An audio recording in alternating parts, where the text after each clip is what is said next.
Bom dia! Olha, hoje a gente vai começar o nosso capítulo 1 do livro Divinamente, do pastor Jonatas Leônio.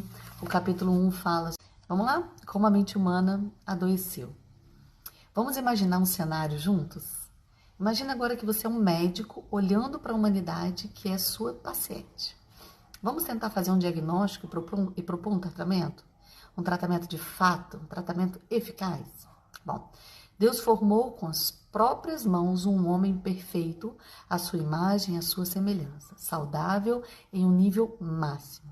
Obviamente, essa imagem e semelhança é um tema para muita discussão.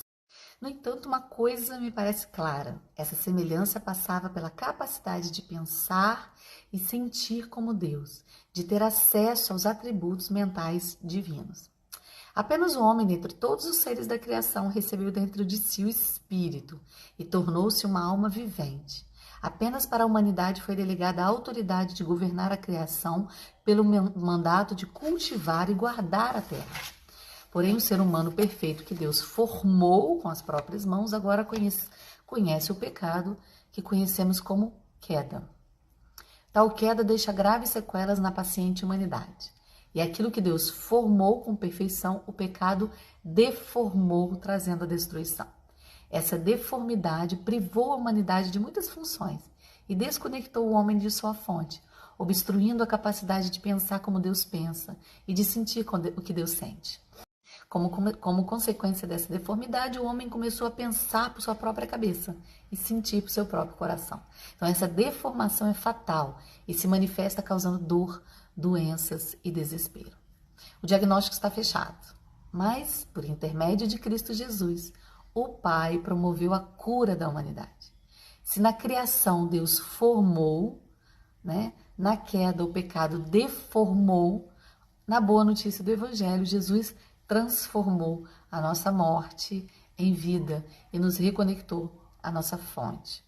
O Filho vem nos restaurar a imagem e semelhança do Criador, mas não apenas isso, ele vem nos ensinar como viver como Ele, como Deus, por meio do seu Espírito, e como podemos pensar como Deus e sentir o que Ele sente. Então, quais são os sintomas da doença da nossa mentalidade?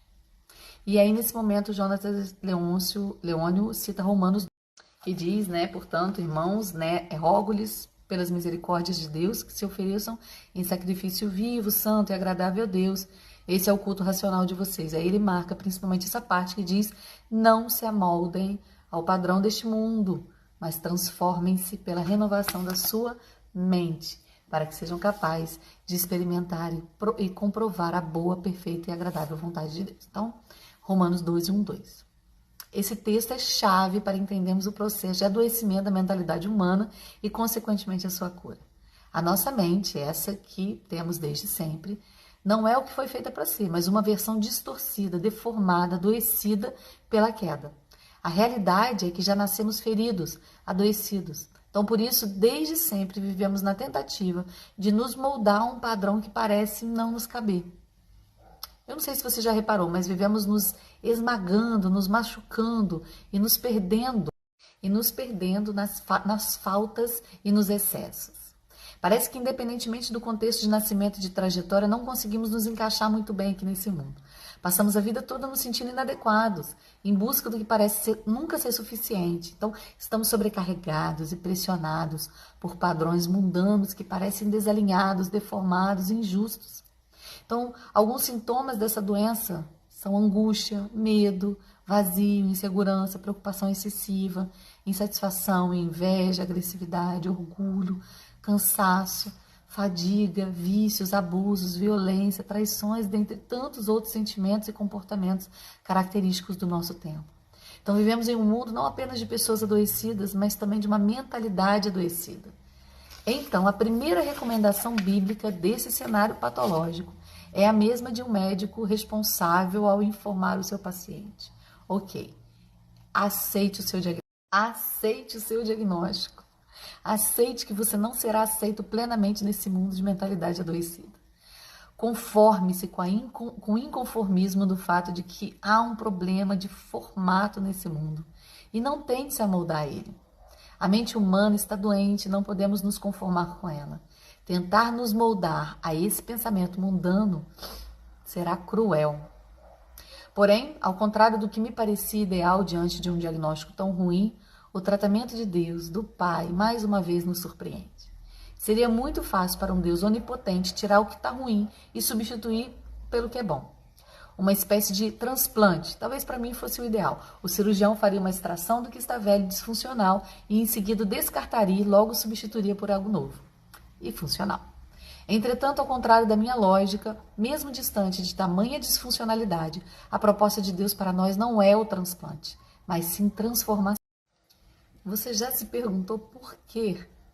Eu penso que a resposta está na nossa introdução. Porque fomos criados à imagem e semelhança de Deus. A nossa matéria-prima é boa e é insubstituível. O Senhor não desperdiça nem trabalha com descarte. Por isso a cirurgia dele não é um transplante de mentalidade, mas sim uma transformação. A transformação, ao contrário do transplante, não substitui a matéria-prima inicial, mas muda completamente a sua forma e o seu propósito. Não apenas muda, mas aperfeiçoa, expande, potencializa, amadurece. E uma palavra que para mim expressa melhor, redime. Se há uma deformação e o mundo propõe uma conformação, Deus nos prepara uma transformação. A palavra usada para transformação aqui no texto é a mesma usada para descrever metamorfose, que ocorre no reino animal. A metamorfose pode ser resumida como a transformação de um ser em outro a partir de um processo.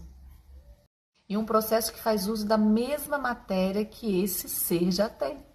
Então podemos dizer que a transformação é a redenção que aquela matéria-prima sofre para se tornar a sua forma plena, a sua fase madura, a sua fase completa. Então esse é o desejo de Deus, que sejamos transformados para ser quem Ele nos criou para ser. O processo para tal transformação, no entanto, incluirá uma atitude ativa de aceitação de que não caberemos nesse mundo, pois não fomos feitos para Ele.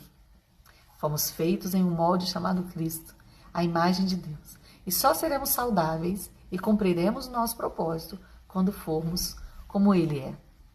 Então, se a humanidade apresenta um padrão de mentalidade adoecida, Cristo, o formato perfeito de Deus, é a nossa cura. A mente de Cristo é a saúde para a nossa mente.